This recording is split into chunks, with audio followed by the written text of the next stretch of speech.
হরে কৃষ্ণ।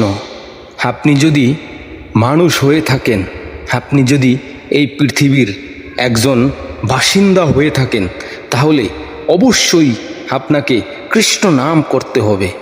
কিন্তু যদি আপনি কৃষ্ণ নাম না করেন, পরমেশ্বর ভগবান শ্রীকৃষ্ণের আরাধনা না করেন, তাকে ভগবান বলে স্বীকার না করেন, তাহলে আপনার কি গতি হবে সেটাকে ভেবে দেখেছেন?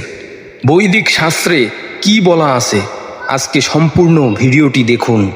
আজকে কৃষ্ণ নাম না করলে কি হবে সেই কথা আলোচনা করব।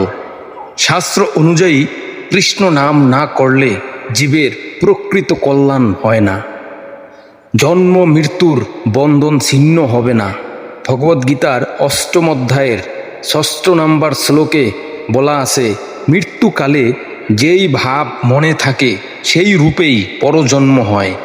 কৃষ্ণ নাম না করলে জপে স্মরণে কৃষ্ণ ভাব আসবে না, ফলে সংসারের ঘূর্ণি চলতেই থাকবে, হৃদয়ে শান্তি আসবে না।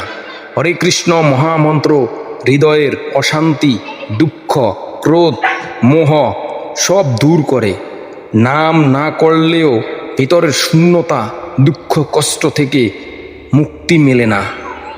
নাম সংকীর্তনেই কলিযুগে প্রধান পথ। কৃষ্ণ নাম না করলে ঈশ্বর প্রেম জাগে না, ভক্তি বিকশিত হয় না। কৃষ্ণ নাম পাপকে ভস্ম করে।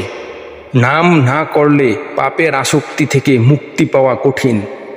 মৃত্যুর সময় কৃষ্ণ নামেই জীবকে পার করে দেয়। নাম না করলে সেই আশ্রয় মেলে না।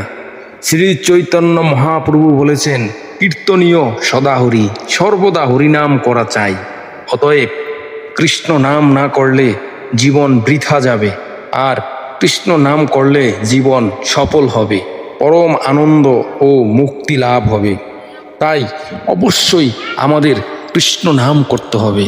তাই আসুন আমরা সকলে হরে কৃষ্ণ মহামন্ত্র জপ করি এবং কলিযুগের যুগধর্ম হরিনাম সংকীর্তন পালন করি।